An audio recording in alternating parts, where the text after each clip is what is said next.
Bonjour à tous, un grand merci d'être présents dans cette salle. Je suis absolument ravie parce que j'ai avec moi Karine et Sandrine qui ont été des partenaires dès nos débuts, qui ont fait un travail exceptionnel pour déployer la solution Knowledge dans leur établissement. Je vais vous faire une rapide présentation de la solution et ensuite je vous inviterai à aller éventuellement sur d'autres stands si vous voulez en savoir plus. Mais l'intérêt de cette intervention, c'est vraiment de pouvoir écouter leurs témoignages et qu'elles puissent nous partager le travail qu'elles ont fait et aussi nous expliquer, nous faire un retex des éléments. Donc Knowledge est une entreprise française des Hauts-de-France. On s'est créé en 2020. Donc avant OpenAI, avant ChatGPT, on avait développé à l'époque nos propres modèles d'IA générative.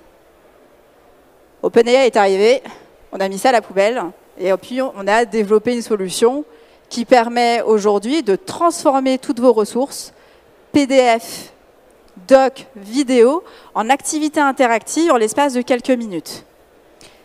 L'intérêt de la solution, c'est qu'on a travaillé une expérience utilisateur qui est extrêmement simple. L'objectif, c'est qu'une personne qui n'est pas forcément ingénieur PEDA, pas forcément concepteur PEDA, va pouvoir générer des activités pédagogiques, donc des quiz, des glossaires, des jeux, des mots mêlés, des mots fléchés, une vidéo interactive. J'ai fait de l'ingénierie PEDA dans ma vie. S'il y en a parmi vous dans la salle qui ont déjà fait des vidéos interactives sur Moodle, H5P, je vois une main levée, on sait qu'on y passe des heures. Ouais, c'est exactement ça, des heures. Et on le fait en 5 minutes. L'intérêt, c'est vraiment l'expérience utilisateur qui va vous permettre de modifier absolument tout ce qui est généré par l'IA. On commence toujours par une ressource d'entrée, et cette ressource d'entrée va permettre d'éviter ce qu'on appelle les phénomènes d'hallucination, les erreurs que peut commettre l'IA parce qu'elle va chercher à droite, à gauche sur le net. On ne fait pas ça. On fait une chose, c'est de la transformation, on le fait de façon très simple et on le fait bien. On ne veut pas faire pléthore d'activités, on fait vraiment quelque chose de très simple. Et un point qui est extrêmement important, et je le partage parce que c'est quelque chose sur lequel on a beaucoup travaillé cette année, on a développé une architecture dite agnostique. Ce que ça veut dire, c'est qu'on parle beaucoup de souveraineté, de fiabilité, d'IA.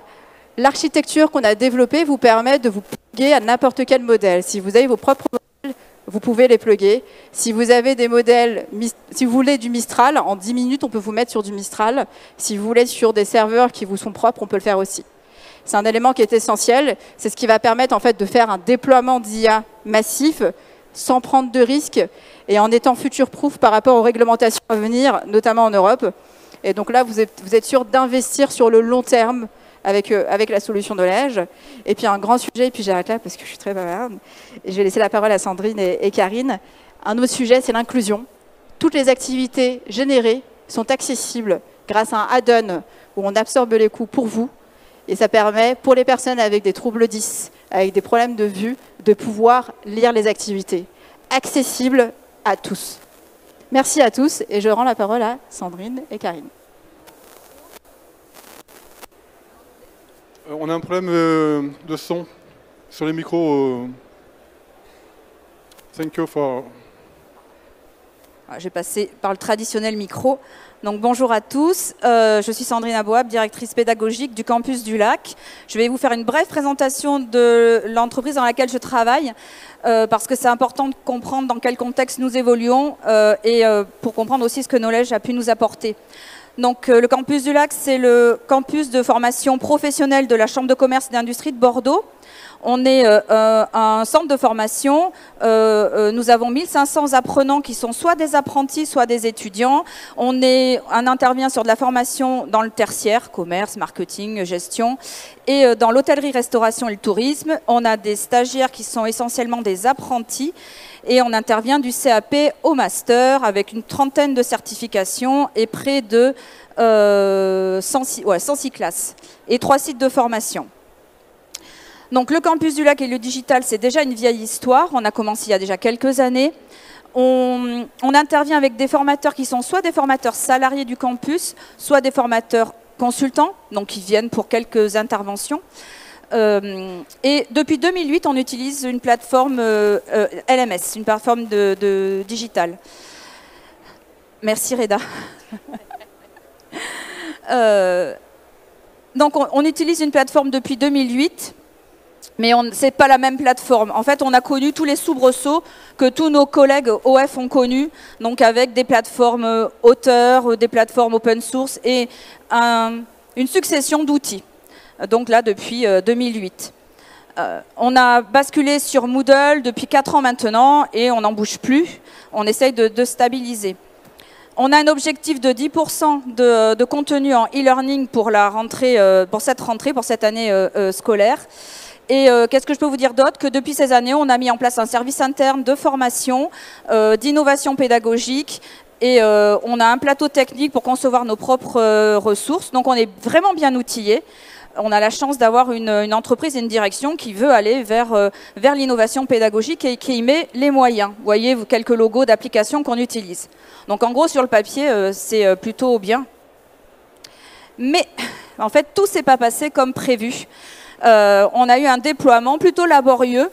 En fait, comme on a commencé il y a quelques années, on a connu toutes les difficultés et les soubresauts qu'ont connus tous ceux qui se sont lancés aussi dans le digital. Alors la première chose, c'est le frein des formateurs qui ont tous peur d'être remplacés par la technique, par l'IA, donc qui n'ont pas forcément non plus beaucoup d'appétence pour le digital, qui ne sont pas, comme le disait Nejma, des concepteurs pédagogiques. Autre chose, vous le savez, la conception digitale prend beaucoup de temps et nous, entreprise, on est aussi à la recherche d'une optimisation du temps de travail de nos collaborateurs. Donc ça va pas vraiment bien ensemble, hein. On leur demande toujours d'en faire plus, et ce qu'on leur demande de faire, ça leur prend de plus en plus de temps.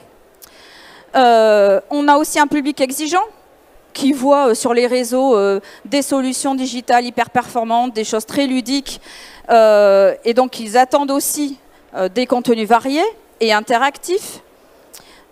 Ça nécessite de maîtriser plein d'applications différentes et là, on commence à avoir, vous le voyez venir, des équipes qui se tendent, qui ont des compétences qui sont très rapidement obsolètes. Et puis ensuite, on a toutes les difficultés rencontrées au niveau technique, l'équipement, etc. Donc voilà, on en était là quand on avançait doucement et on a rencontré Nejma lors d'un salon, alors pas Learning Technologique, mais un autre salon, il y a maintenant 1 an et quelques mois. Et là, ça a été la révélation et tout est allé très vite. À toi, Karine. Alors. Non. Ok. Donc effectivement, ces salons sont de véritables trouvailles de pépites. Et nous en avons fait l'aventure il y a 1 an maintenant. Alors, aujourd'hui, on est là pour vous expliquer comment ça s'est passé. Donc sur le campus, vous avez vu, sur Bordeaux, nous avons à peu près 100 et quelques formateurs. Knowledge nous a permis de générer des cours, mais il faut embarquer tout le monde. Comment ça se passe? On s'est dit on va expérimenter. Donc on est parti sur un échantillon d'une 30aine de formateurs. Nous allons du CAP au master, matière pro, matière générale. Donc on s'est dit on va embarquer un maximum de personnes sur différents niveaux et sur différentes matières pour optimiser et surtout pour pouvoir en faire une exploitation, une analyse des plus probantes. Donc nous avons expérimenté avec nos formateurs, mais nous les avons accompagnés. Donc l'avantage de Knowledge, on part d'un cours qui se génère automatiquement en plusieurs activités. Donc c'est un côté ludique. On a des formules avec des définitions. On vous montrera des exemples par la suite de production. Là, je vous explique juste comment on a embarqué et comment on a expérimenté. Et l'avantage, c'est que nous, on pouvait l'intégrer sur notre plateforme Moodle. Donc on ne sort pas d'un contexte, on reste sur notre plateforme, on n'a pas besoin de naviguer sur différentes plateformes. Là-dessus, donc nous avons démarré cette expérience vers février-mars 2024. Donc on a pu expérimenter ça sur 2 mois. Il faut bien 2 mois pour expliquer, montrer. Bon, c'est un nouvel outil, donc toujours un petit peu d'appréhension. Alors on on va faire le sketch du café, hein, parce que ça parle bien, ça. Et Sandrine me disait, oui, tu verras, le temps d'un café, ça coule, et puis ton cours se génère. Ouais, ok. Bon, effectivement, hein, j'ai pris un formateur donc en éco-droit. Et puis je lui ai dit, viens donc expérimenter cette nouvelle façon de faire. Je lui ai fait couler son café. Alors, je lui ai dit, montre-moi ton cours. Et il me dit, ouais, bon, j'ai mon power. Bon, allez, viens, on y va, on charge. Je te fais couler ton café. Et là, il était content, conquis. Pourquoi? Parce que non seulement il avait son support pédagogique, en éco-droit, il avait toutes les définitions qui s'étaient générées automatiquement, des quiz, il pouvait aller dans les paramètres, dire si c'était OK ou pas, rajouter des choses, des flashcards. On a tout l'ancrage mémoriel qui se fait, l'outil, voilà, c'était bon. Il fallait montrer, l'essayer, c'est l'adopter en fait. Donc ensuite, on s'est dit, bon, 30 c'est bien, vitesse supérieure, on y va, à la rentrée, on a embarqué toutes les équipes. Donc pour ça, effectivement, 132 formateurs à peu près, sur l'inscription, 132 personnes inscrites. Ils reçoivent un lien, ils ont juste à s'inscrire et hop, on y va. On est aujourd'hui à 108 formateurs inscrits, donc on est sur quand même 82% de personnes qu'on a réussi à embarquer. On va dire que les gens qui ne se sont pas inscrits, ce n'est pas réfractaire, hein, c'est plus peut-être un accompagnement complémentaire qu'il va falloir, parce que soit ils n'étaient pas là au moment où on l'a expliqué, et c'est plus une crainte d'un nouvel outil, surtout l'acculturation à l'IA. L'IA fait peur. Mais cette IA-là, elle est magique.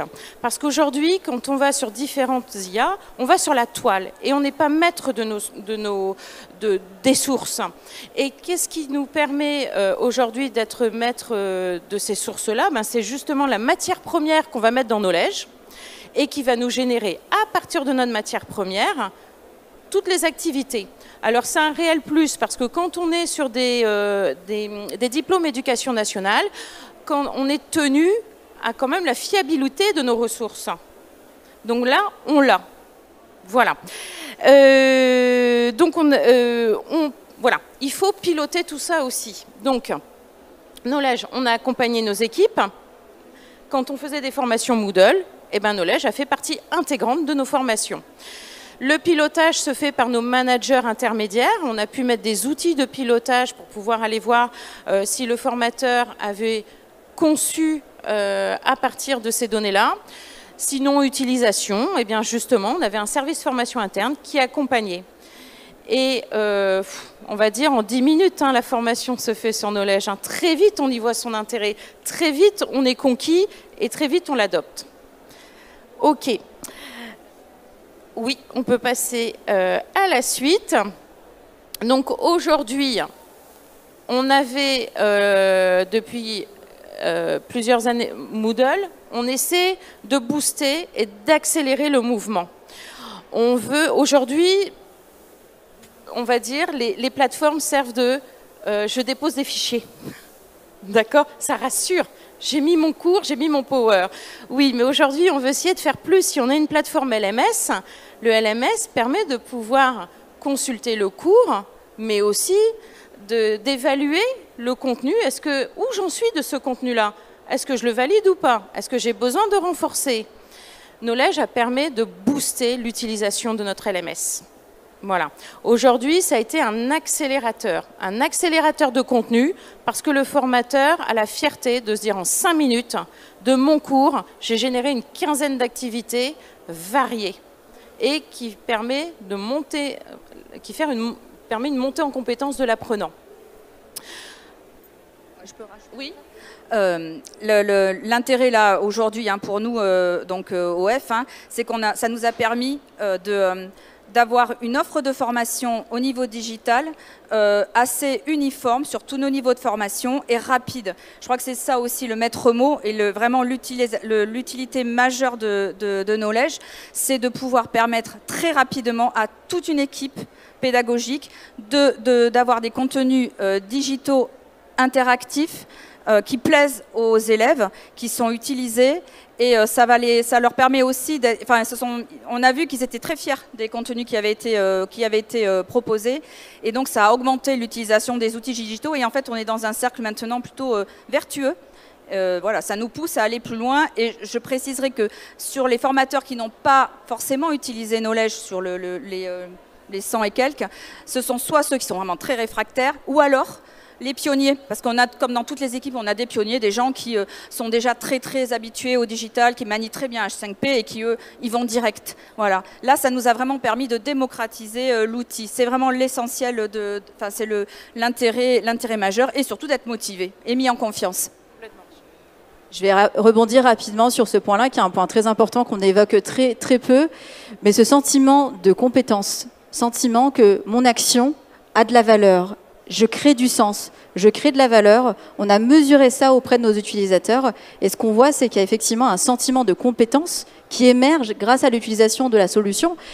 C'est pas la solution, c'est vraiment le résultat. C'est in fine, j'ai passé du temps, mais mon temps, mon engagement, mon investissement a eu un impact sur mes élèves et a créé de la valeur. Besoin d'autonomie, besoin de contrôle. Ça permet aussi de développer les relations effectivement sociales. Et cette notion de motivation et confiance, on l'évoque très peu au niveau des formateurs et aussi au niveau des enseignants. C'est extrêmement important et c'est ce que peuvent permettre ces solutions aussi. Et de recentrer le formateur aussi sur son métier, qui n'est pas forcément la conception digitale, mais c'est l'animation aujourd'hui. Voilà, toute la valeur ajoutée de l'individu, de l'homme formateur ou de la femme, c'est l'animation, c'est la relation avec les apprenants. Et là, le temps perdu aussi parfois sur divers outils, ben là il est regagné et nous on peut aussi intervenir en tant que manager sur l'accompagnement aux nouvelles techniques d'animation.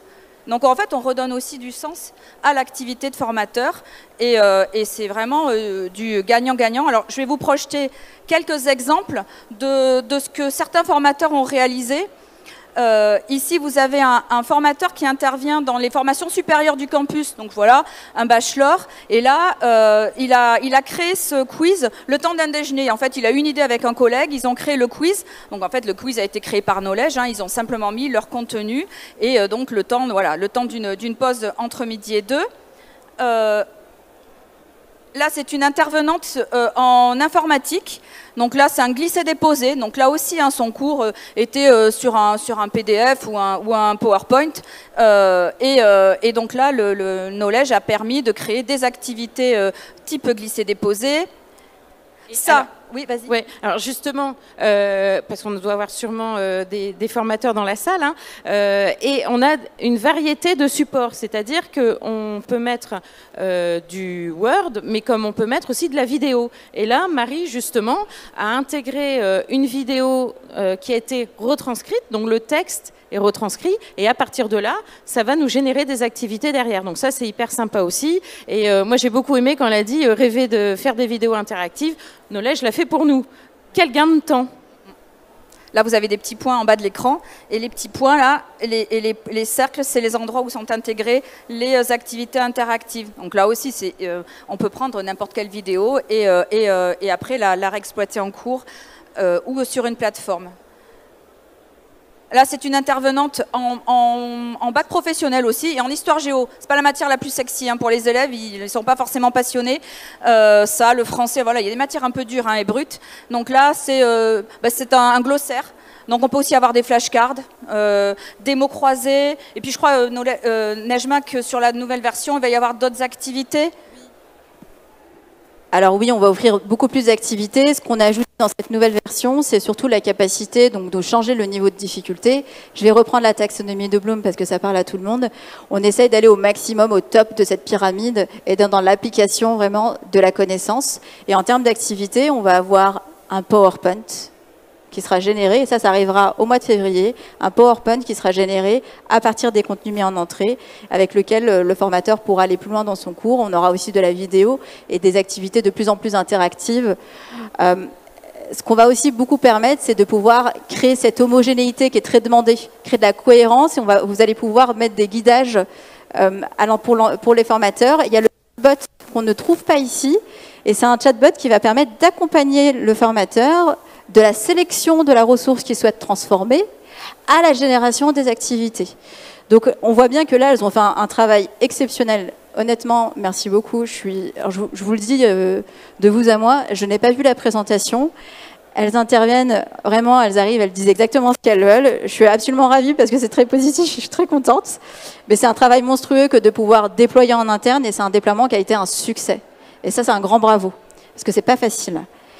Et ensuite, ce qu'on souhaite faire, nous, dans la plateforme, c'est ajouter un accompagnement supplémentaire. Il y a un gros travail de transformation de pratiques et il faut pouvoir les accompagner en dehors de la plateforme, en situation de travail et aussi au sein de la plateforme et c'est ce qu'on va pousser davantage. Jean, on vous rend le... Non. Merci pour cette présentation concise et illustrée. On a donc 5 minutes pour éventuellement prendre des questions dans la salle et répondre aux questions. S'il y a des questions, il suffit de lever la main droite, dire « je jure » et poser la question en anglais. Oui ? Je jure que je vais parler en français. Est-ce que vous avez seulement développé des activités en lien avec les cours que vous avez, ou est-ce que vous avez aussi profité de la force de l'IA pour redesigner vos cours eux-mêmes et éventuellement faire de sessions qui étaient principalement en présentiel, quelque chose de mixé, présentiel et distanciel, digital?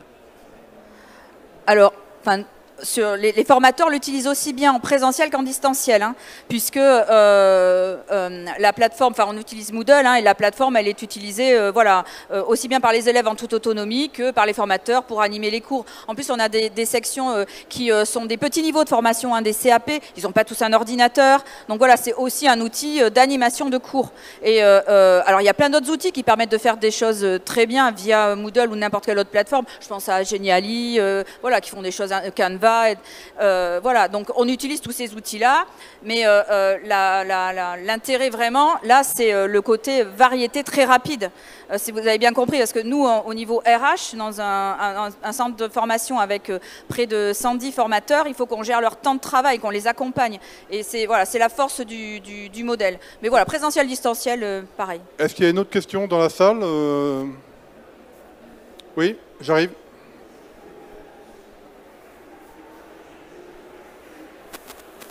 Bonjour, je voulais savoir combien vous aviez à peu près en pourcentage passé de cours en distanciel par rapport à la masse que vous aviez.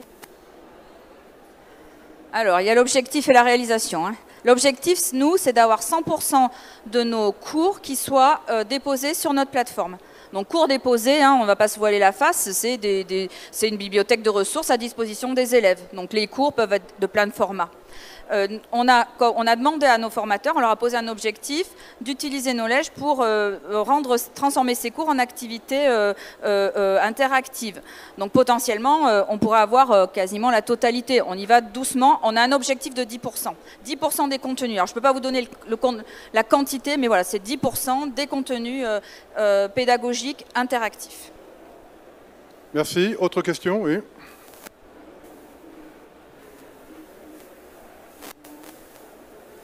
Bonjour, je voulais alors 2 questions rapides s'il vous plaît. La première c'est est-ce que c'est du micro-learning ou du e-learning, c'est-à-dire que ça gère, est-ce que l'outil gère le temps de conversion des supports? Je suis consultant formateur et je suis intéressé par votre outil. Et deuxièmement, est-ce que l'outil génère des certificats à la fin lorsque les participants ont suivi le parcours de formation? Merci. Alors, au niveau des activités, donc ça peut être du e-learning, comme en réalité, ça peut être simplement du papier. Là, le glossaire que vous voyez à l'écran, vous pouvez l'imprimer, typiquement. Donc, en fait, la solution, naturellement, de façon organique et dans l'ADN du produit, on s'imagine que c'est du pur e-learning. En pratique, ce qu'on a vu, c'est que les gens l'utilisaient, en fait, en asynchrone, en synchrone, en présentiel, en distanciel. Ensuite, sur les sujets de certification, nous sommes un outil auteur.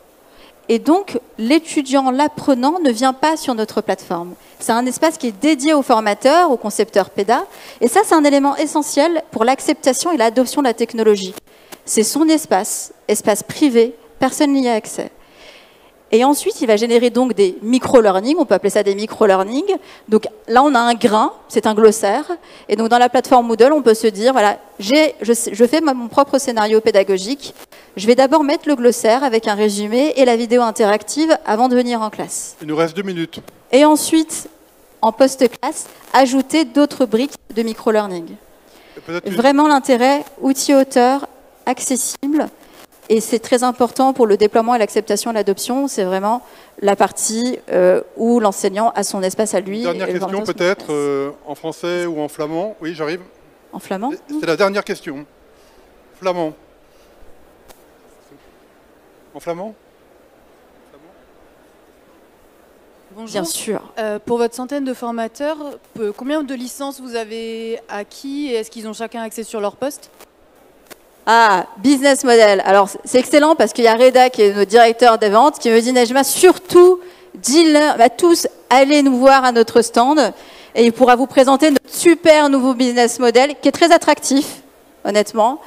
Et vous verrez, l'objectif, c'est de vous faciliter le déploiement et l'implémentation de la solution. On est très flexible. Je vous donne un exemple. Vous pouvez générer autant d'activités que vous le souhaitez, c'est illimité. Avant, on comptait les requêtes. Aujourd'hui, on ne les compte plus. Vous avez un usage illimité. Merci. Donc sur ces belles paroles, venez nous voir, bien sûr. Voilà. Et merci. Applaudissements.